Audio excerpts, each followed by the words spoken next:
Good morning everyone, at ayan, ang aga kong nagising. Hindi naman tayo morning person, pero eto, at papunta tayo ng Mega Mall kasi na-invite tayo ni Mama Ogs sa kanilang pasilip ng pelikulang How to Get Away from My Toxic Family. Huwag niyong kalimutan guys na panoorin to, ang ganda. At syempre, sinasabi ko nga, ang makaka-relate dito ng karamihan ay mga OFW sa inyong mga nagtatrabaho abroad. Ngayong aga. Morning Mama Ogs. Hi. Hello, good morning po. Say hi. How are you? Hello, good morning. Ayan, aga-aga, mga morning person ba tayo? Hindi nga. Kaya nga nakaganito tayo morning. Ano pa lang? Advanced screening. Advanced screening pa lang. Okay, ito. It's a premiere. So, advanced screening at tayo yung unang makakapanood. Ano?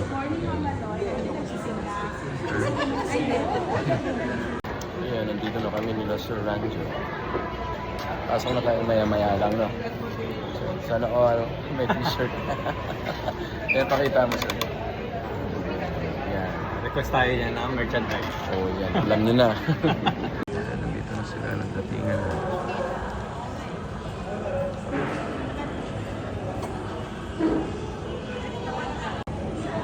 Kape kaya muna tayo. Pero may baon. Kaya nga eh.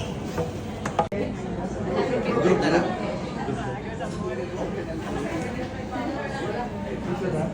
Kailan mo na? Thank you, ha? Ano kung pwede.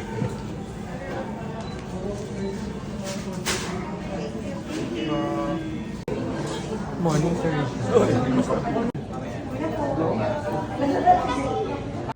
Ayan, shout out kay Idol Pogi Miro Max. Ayan, kasama kami dito guys. At eto na nga, papasok na tayo. At ang kanyang ina sa tunay na buhay, si Susan Africa. So, kasama po yung ibang cast na manonood. Si Sancho po ay pipilitin dahil may jet lag ang load. Cast po ay okay mo kasulat ba yan? Akala ko naman Rinig na attack siya. Na showing na po July 30, exclusive po sa SM Cinemas. At nagpapasalamat kami sa SM Cinemas sa all-out support nila sa amin. Oh, naramdaman namin yan. Our film, we've been working hard for it, and we hope na mas may matutunan po kayo and ma-enjoy niyo po. So yeah, let's all enjoy this morning, the morning today. So yeah. Yeah, so good morning everyone. Thank you for the support as always. And please, when you watch this movie, remember that all of us have red flags. It's just how far would you tolerate and how far would you be able to keep up with sustaining the support with a toxic person or people in your life. So please enjoy. Hello, good morning everyone.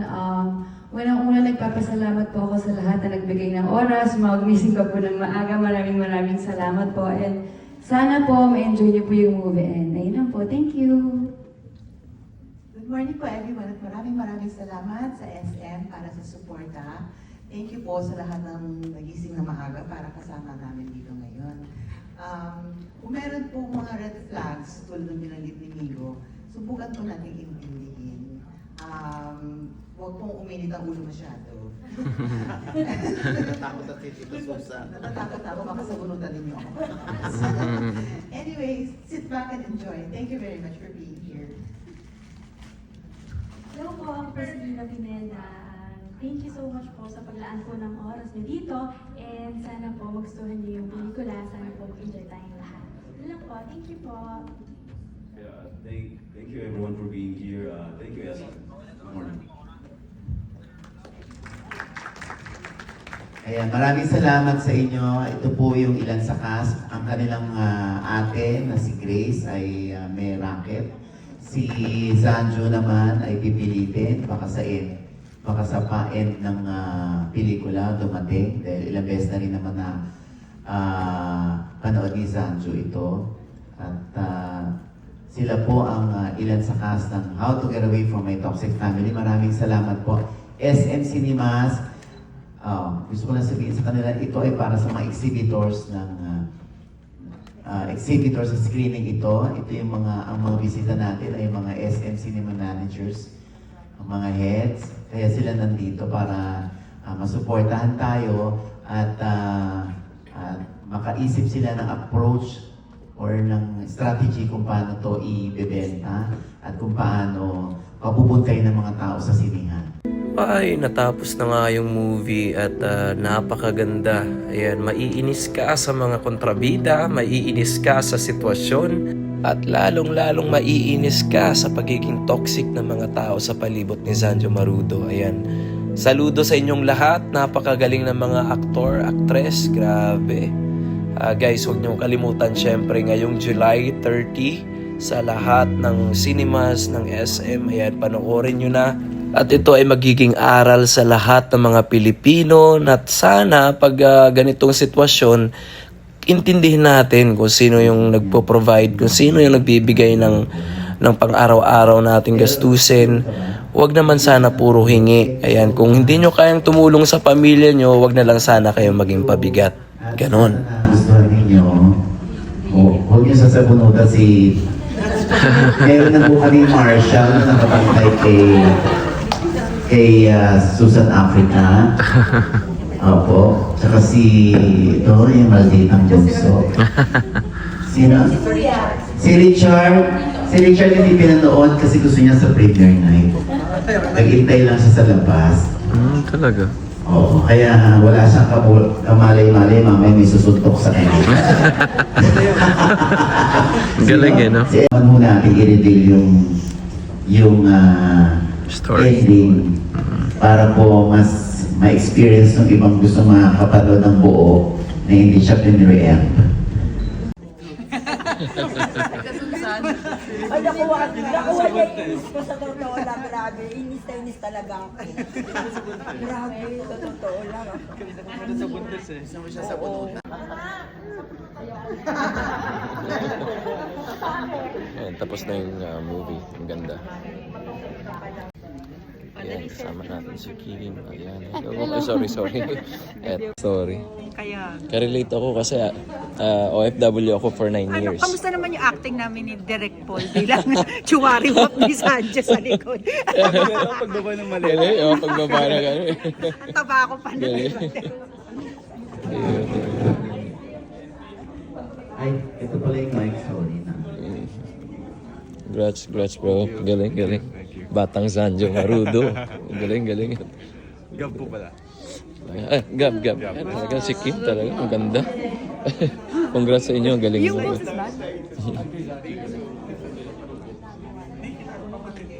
Si kay Zanjo na boses. Akala ko pangkuha. Puti na naman dyan. Congrats. Galing. Ayan, dapat mapanood nyo tong movie na to, especially sa mga OFWs natin. Makaka-relate kayo dito sa pelikula na to.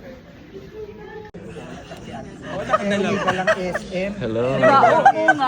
Ganda naman. Ay, maganda pala ito. Sa bagong sasakyan. Oh, wait. Salamat. Bakit? Hindi mo kakaabot. Ayan. Akala niya kasi... Ayan, nandito na. Hello po. Congratulations. Grabe, nainis ako sa'yo. Nainis ako sa karakter mo doon sa may madam. Pero grabe, sobrang galing nyo. Grabe, sobrang galing nyo.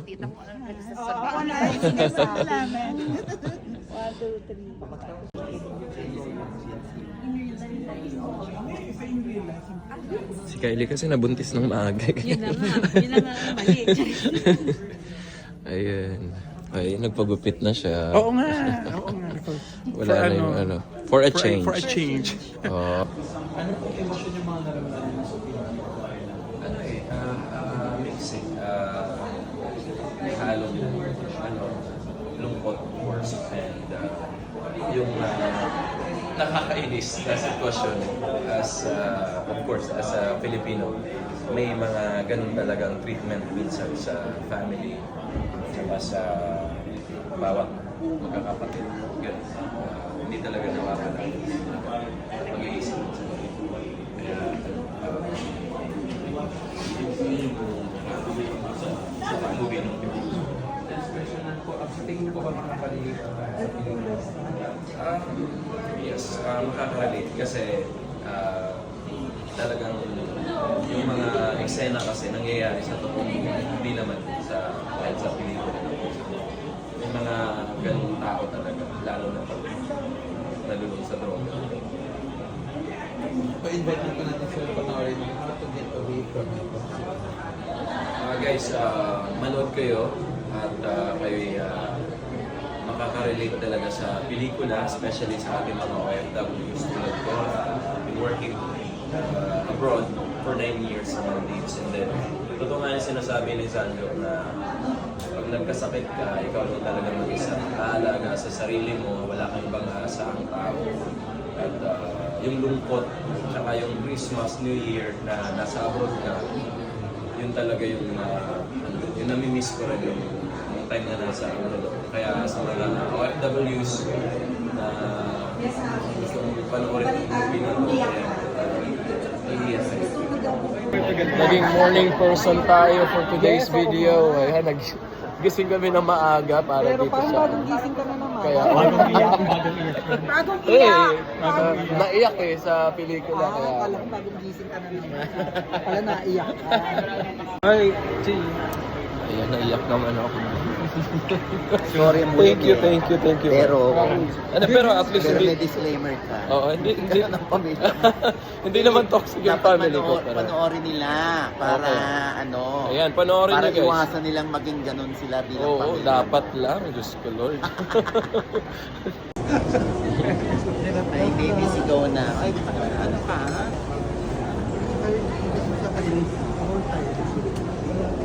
Namaloy. Hello po.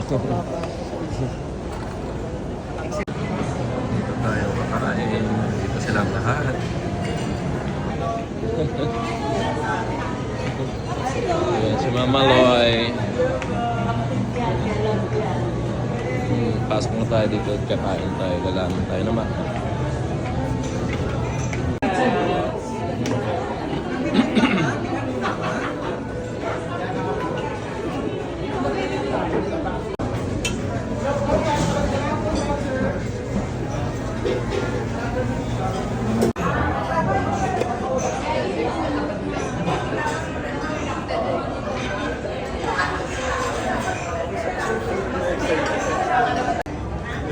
Sobrang galing, idol. Sobra. Thank you po. Shout out ka naman. Shout out guys. Ayan. Sa likod yung artista. Ayan. Tsaka ano nga yung page mo ulit? Miro Max guys, follow me. Ayan. Miromax. Ayan. Alright, at hanggang dito na lang yung ating vlog. At huwag nyo kalimutan, syempre July 30, ipapalabas na po sa all cinemas, SM Cinemas, itong pelikulang How to Get Away from a Toxic Family. Thank you guys for watching and kita-kits next time.